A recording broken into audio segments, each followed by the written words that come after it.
Nah teman-teman, sekarang kita mau ngeliat ke kebun singkong ya Mas ya. Oke, Mas ya, Wisnu bersama Mas Wisnu. Argasoka, ya. Iya. Tempat petani kita nanam singkong. Bisa kita lihat di depan Mbak Gabi. Oh lewat sini. Sini. Oh oke. Lewat sini ternyata jalannya, bukan lewat situ.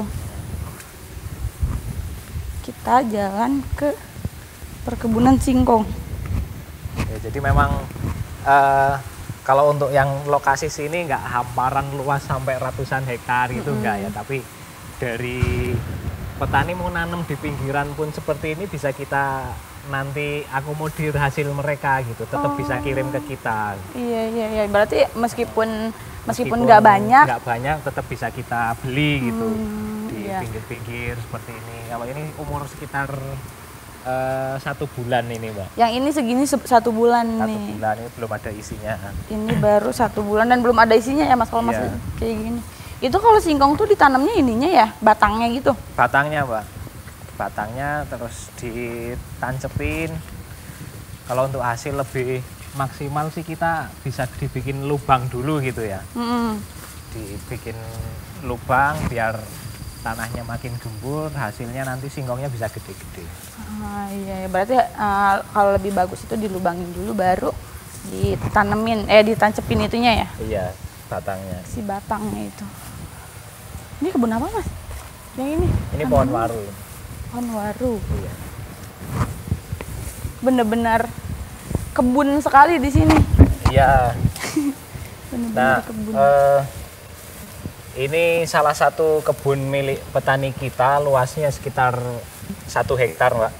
1 hektar. Jadi kalau untuk yang di daerah Argasoka sini potensi singkongnya cukup besar sebenarnya ya, cukup besar, cuman memang tidak satu hamparan luas sampai ratusan hektar gitu, tapi spot-spot ada yang 1 hektar, 2 hektar, tapi banyak gitu. Oh iya, jadi tapi meskipun dia penanamannya cuma 1 hektar, 2 hektar, tapi banyak tempatnya ya? Betul, nah jadi ini salah satu lokasi punya anggota petani kita. Kalau ini sih umur sudah sekitar 7 bulanan gitu. Ini ladangnya ya Mas ya? 7 bulan. Ini 7 bulan? 7 bulan kalau untuk tinggi juga ya? Dipanen itu kan di umur 9 sampai 10 bulan itu yang singkongnya udah cukup besar gitu ya.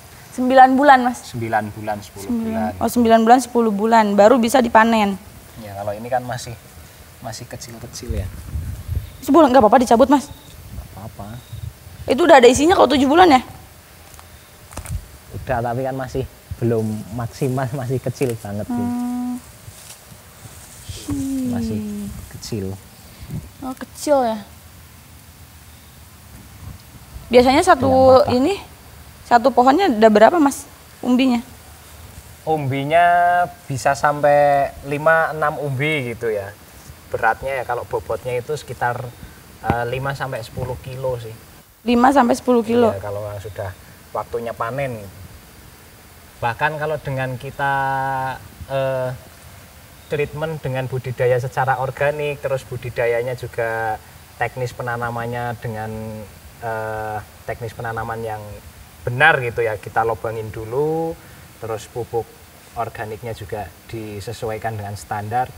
Itu ada jenis singkong yang 1 batang bisa sampai 100 kilo gitu. Satu batang bisa 100 kilo. Dengan metode yang tadi? Iya, dengan penanaman organik, terus nanamnya harus dilubangin dulu, jarak tanamnya. Kalau ini kan memang masih kurang lebar ya. Jaraknya? Iya, masih belum jauh. Masih baru sekitar 60 cm. Kalau kita mau hasilnya lebih maksimal, minimal 1 meter kali 1 meter. Idealnya segitu? Idealnya 1 kali 1, terus dilobangin 40 gitu, 40 cm gitu ya, dalam 40 cm. Nanti umbinya menjalarnya kan semakin bagus luas, ya. Jangkauannya semakin luas, hasilnya besar-besar, makanya ada yang 1 batang bisa sampai 100 kilo. Nah dengan metode tanam yang tadi itu ngaruh ke teksturnya nggak? Kalau misalkan kita nanam cuma ya udahlah asal nanam aja gitu, nggak dengan metode yang Mas jelaskan tadi, itu untuk tekstur dan rasanya bisa beda atau gimana Mas? Kalau tekstur sih relatif ini ya nggak jauh beda, cuman hasilnya kan lebih tinggi. Dengan hasil yang lebih tinggi otomatis itu akan menekan di biaya operasional kita. Gitu. Kita memperhitungkan di biaya produksi ya. Dengan luasan sama misal 1 hektar dengan tanam konvensional paling 1 hektar 30 ton gitu ya. Tapi dengan sedikit teknologi yang sederhana tapi hasilnya maksimal bisa 3 sampai 4 kali lipat hasilnya kan dari yang konvensional itu. Iya, walaupun biaya produksi nambah dikit tapi bisa ketutup dari hasil panen yang lebih banyak lagi. Jadi secara margin ya pastinya lebih bagus dengan ada teknologi penanaman yang lebih bagus ya Mas. Gitu. Kalau ini kan mungkin masih konvensional ya, masih belum menggunakan media yang tadi. Ditanam, nggak dilubangin dulu, terus ditancap gitu ya. Tapi ini ada jenis-jenisnya nggak Mas untuk singkong sendiri? Kalau singkong itu di Indonesia itu ada sekitar 30-an jenis singkong gitu ya. Ada 30-an jenis singkong di seluruh Indonesia. Nah, ini salah satu tempat yang rencananya juga kita mau jadikan sebagai pusat studi singkong gitu. Nah, harapannya nanti orang di seluruh Indonesia dari daerah manapun pengen belajar singkong dari hulu sampai hilir ya di sini gitu. Jadi semua jenis, ada 30-an jenis singkong itu nanti akan kita taruh di satu lokasi di sini untuk menjadi tempat koleksi gitu ya. Nanti satu jenis misal 5 batang atau berapa batang tapi semua ada di sini. Orang belajar ke sini ini jenis singkong A, singkong B gitu. Nah, kembali lagi sama jenis singkong tadi. Kalau di sini yang ditanam jenis apa, Mas? Ini kan untuk apa? Untuk bahan dasarnya untuk membuat mokaf tadi ya. Nah, kira-kira jenis di sini untuk mokaf sendiri itu pakai apa Mas jenisnya? Kalau jenis singkongnya di daerah Banjar yang banyak itu singkong Dharma. Singkong Dharma. Singkong Dharma, ada singkong Kelanting gitu ya. Kalau singkong Dharma itu kan jenis singkong yang enak. Maksudnya singkong itu kalau langsung diolah jadi makanan, direbus atau jadi singkong goreng itu enak langsung dimakan. Tapi ada jenis-jenis singkong yang pahit yang mungkin kadar sianidanya tinggi gitu ya, singkong racun itu kayak contohnya singkong Kelanting tadi itu. Itu kadar sianidanya tinggi. Tinggi dan biasanya nggak enak untuk langsung diolah jadi makanan. Nah, untuk apa? Untuk kadar sianida sendiri yang paling rendah dan paling bagus di singkong itu berapa, Mas?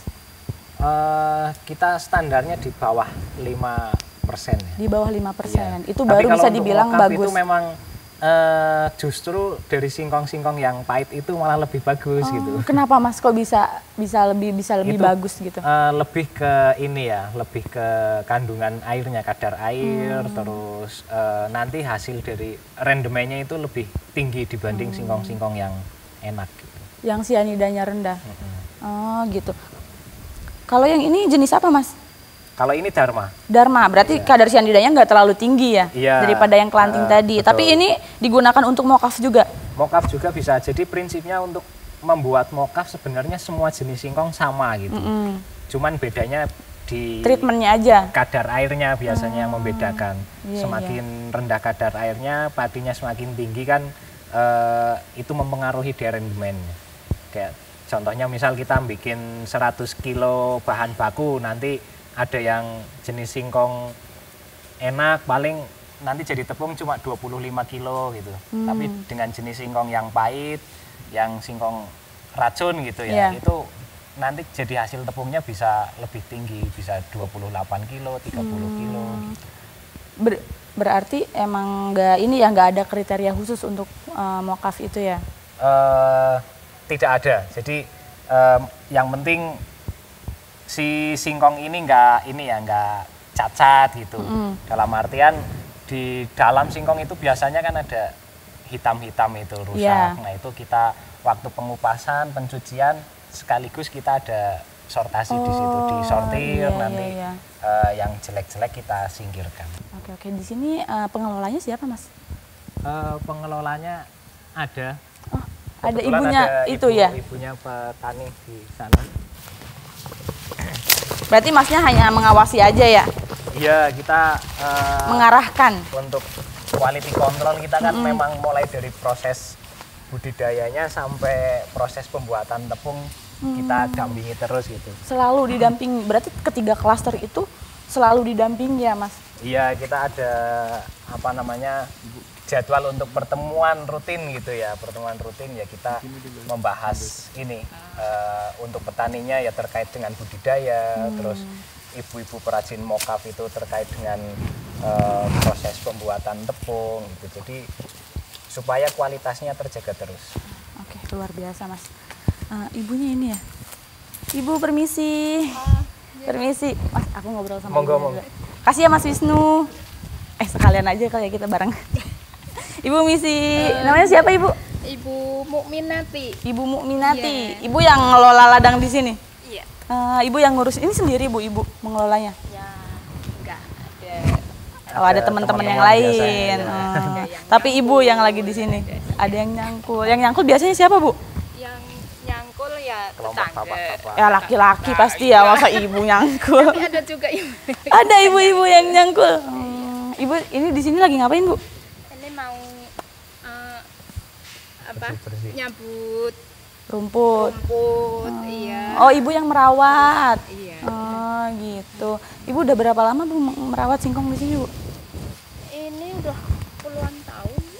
Oh, lahannya punya ibu? Iya. Oh, punya ibu. Alhamdulillah. Alhamdulillah. Ditanamin singkong semua ya?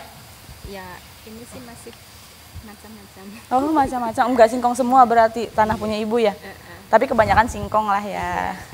Nah, ibu suka duka ibu gimana sih ngurusin singkong ini, nanam singkong?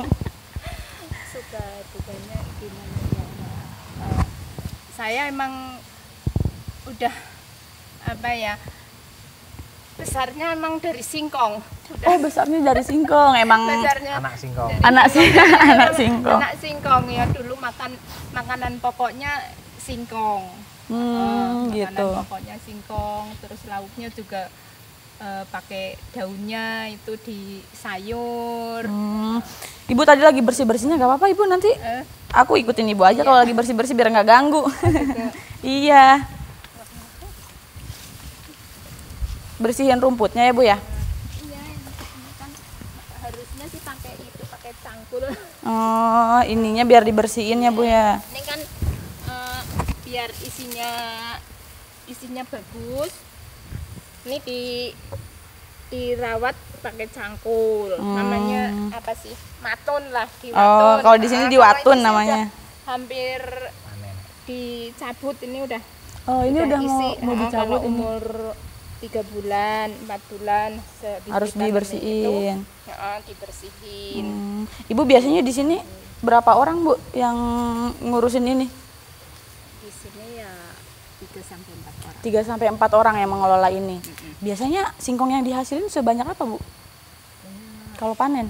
Kalau panen Kalau 1 hektar ya rata-rata 25 ton. 25 ton 1 hektar. Iya. Itu pasti terus-terusan segitu atau Ya, ada standarnya perubahan? segitu, Standarnya ya. 25 ton. Iya, itu yang paling rendah ya kalau Pastilah. kita kalau kita kadang-kadang pakai kalau lagi untung teknologi. ya lumayan. Nah, ini kan di ininya ke Mas Wisnu ya. Biasanya 1 kilo berapa Bu harganya? Kilonya 1.000. 1.000.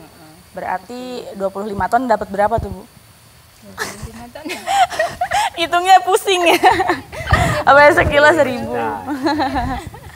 Keren ibunya pengusaha singkong. Nah, berarti ibu udah kenal banget dong sama Mas Wisnu ya? Ketemu terus dong sama Mas Wisnu ya? Iya, Ya, lumayan karena kenal. di ladang ketemu, di tempat produksi ketemu. Oh, ibunya juga tempat produksinya ada? Ya, ikut bantu-bantu di lokasi ini. Produksi juga. Iya. Oh, berarti ibu nggak cuma di sini ya? Berarti emang ibu tuh terus-terusan terlibat sama Iya. Mas Wisnu ya? Iya. Karena kan kita udah jadi apa ya, ekosistem gitu ya. Dari klaster petani, perajin mokaf sama di rumah mokaf sendiri udah satu ekosistem yang saling berkaitan dan iya. kita memang membuat apa namanya, ada chemistry lah dengan petani gitu, biar apa yang dikeluhkan petani kita juga tahu, apa yang menjadi rencana yang mau dilakukan dari rumah mokaf, petani juga bisa memahami. Iya. Nah, biasanya Ibu suka ngeluhin apa nih ke Mas Wisnu? Mas ini nih Mas, singkongnya jelek apa gimana gitu. Pasti kan Mas Wisnu ini banget ya, Bang, mengarahkan gitu, ngasih ilmu ke Ibu juga, cara penanaman yang benar gimana. Biasanya Ibu ngeluhin apa ke Mas Wisnu? Ngeluhinnya ya apa sih ya? Memang kalau ngolah singkong itu dari nanam sampai menjadi bahan baku itu memang menguras tenaga lah, iya, tenaganya lumayan capek lah. Ketika bahannya itu kurang cocok, kurang pas, pastinya ya sedih lah. Orang ngolahnya udah capek ternyata nggak lulus kriteria, nggak lolos gitu, ya rasanya sedih. Sedihnya di situ mungkin ya. Nah mungkin kalau misalkan emang bahannya nggak sesuai dengan quality controlnya Mas Wisnu bisa ngasih gimana solusinya ke Ibu gitu ya. Biasanya kendalanya selain hasilnya yang kurang maksimal itu apa Bu? Dari mulai penanaman sampai panen? Mulai penanaman ya mungkin cara penanamannya ini pupuknya mungkin kurang, jadi hasil panennya juga kurang. Terus untuk menjadi bahan bakunya itu misalnya mokaf, kendalanya ini misalnya musim mendung itu kan nggak bisa langsung kering, yang harusnya 2 hari kering sampai 3 hari sampai 4 hari nggak kering, kan akhirnya jadi kurang putih lah gitu. Jadi singkongnya kurang putih. Emang kenapa Mas menyambung dari jadi, Ibunya nih? Tadi kan kalau misalkan ini kurang putih katanya, emang sambil jalan boleh Mas? Boleh. Ayo Bu. Nah, kalau misalkan Ibu kan tadi bilang katanya kurang putih ya, emang kriteria yang seputih apa sih Mas untuk menjadi tepung mokaf yang memang lolos standarisasi? Ibu, ayo Ibu. Ya, kalau untuk standarnya memang untuk saat ini kita kan untuk kelas ini ya premium memang yang benar-benar putih gitu ya, benar-benar putih, nggak ada bintik hitamnya gitu. Biasanya kan ada bintik hitam gitu. Nah jadi salah satu yang menjadi faktor biasanya ada bintik hitam itu dari segi pengupasan biasanya nggak bersih gitu, masih ada sisa-sisa kulit itu. Jadi pas penepungan itu yang membuat ada bintik hitamnya. Gitu. Jadi memang ya itu tadi mulai dari proses budidaya sampai ke proses pembuatan tepung itu yang kita dampingin terus. Gitu. Iya. Nah biasanya tadi kan Mas bilang kalau misalkan dari pengupasan ada bintik hitam gitu, itu kan nggak bagus juga, pasti dibuang ya. Nah biasanya muncul bintik hitam itu karena apa Mas? Apa salah dari penanaman, pemupukan atau dari gimana? sisa itu Mbak, dari sisa pengupasan biasanya kulitnya nggak bersih sampai hilang, harusnya kan sampai putih banget gitu. Sampai kulitnya benar-benar bersih gitu, nggak ada sisa kulit gitu. Iya. Biar menghasilkan si chipnya tadi juga putih ya. Betul ya. Kalau misal masih ada sisa kulit kan sampai direndam, sampai dijemur, sampai kering pun masih tetap nempel di situ. Yang bintik hitamnya itu berarti dari kulitnya itu ya? Iya, sisa-sisa kulit gitu. Itu nah, tadi Ibu kan tadi ada keluhan nih dari Mas Wisnu. Nah, biasanya Mas Wisnu menghadapi keluhan-keluhan dari para petani sampai ke orang-orang produksi itu gimana sih Mas? Ya pastinya kita sering diskusi gitu ya, ngumpul bareng pas mungkin lagi pengupasan, bisa juga kita ngobrol-ngobrol di situ sambil ngobrol santai, sambil bekerja ngupas gitu. Apa yang jadi kendala mereka ya, tentunya dari keluhan-keluhan mereka kita akomodir, kita tampung, kita carikan solusinya gitu. Misal produksinya pas banyak kekurangan tenaga dan sebagainya, kita berusaha untuk intinya didiskusikan bersama-sama ya. Tuh, Ibunya sangat beruntung sekali berarti mempunyai Mas Wisnu di sini ya. Selalu didampingi, selalu dikasih solusi, didiskusikan bersama gitu. Karena emang nggak banyak gitu loh petani-petani yang emang didampingi dengan baik gitu Mas. Betul. Ibunya sangat beruntung sekali. Nah, Ibu sini Bu. Ibu kira-kira harapan Ibu nih ke depannya dengan kebun singkong ini dan juga terhadap apapun yang Ibu harapkan gitu di sini. Harapannya ya semoga dengan adanya produksi mokaf ini nanti harga singkong bisa dinaikin lah. Bisa naik. Harapan Ibu ya harganya jangan segitu ya, nantilah ya gitu ya. Tuh Mas dengerin Mas. Iya, harganya bisa naik. Keluhannya. Terus untuk alat-alatnya sekarang kan udah zaman modern, Mbak. Mungkin alat untuk mencangkul itu biar nggak terlalu capek pakai mesin atau gimana itu, Mbak. Ya harapannya ya bisa jadi lebih baik lah ya Bu ya. Ya semoga nanti harapan-harapan Ibu juga bisa ya luar biasa Ibu. Semoga emang harapan-harapan Ibu nanti bisa terwujud dan juga hasil dari singkongnya bisa lebih meningkat lagi ya Mas ya. Ya memang salah satu yang kita selesaikan permasalahan di singkong karena berawal dari harga Mbak. Iya. Dulu paling laku Rp300, bahkan 200, 400 gitu per kilo. Sekarang sampai kita 1.000. beli minimal 1.000. Dan itu kondisi masih kulitan gitu ya. Iya. Karena kita memperhitungkan HPP si petani nanam singkong itu, jadi kita beli yang petani masih dapat margin gitu. Ya luar biasa. Oke, Ibu terima kasih banyak ya sudah mau diganggu waktunya. Selamat beraktivitas lagi. Mas Wisnu juga semoga selalu memberikan pendampingan yang baik dan juga maksimal untuk para petani dan juga orang-orang produksi sampai ketiga klaster tersebut emang bisa menghasilkan mokaf yang lebih luar biasa lagi. Amin. Oke, Mas Wisnu terima kasih banyak ya. Siap, Mbak. Terima kasih banyak. Semoga rumah mokaf makin luar biasa ya Ibu ya. Terima kasih. Mari. Oke. Nah, jadi teman-teman begitulah cara penanaman singkongnya kayak gimana, kendalanya kayak gimana, dan ya berawal dari sini bahan baku untuk pembuatan tepung mokaf yang sudah go internasional tadi. Nah, nextnya kita ke tanaman apa lagi? Ikutin terus. Bye.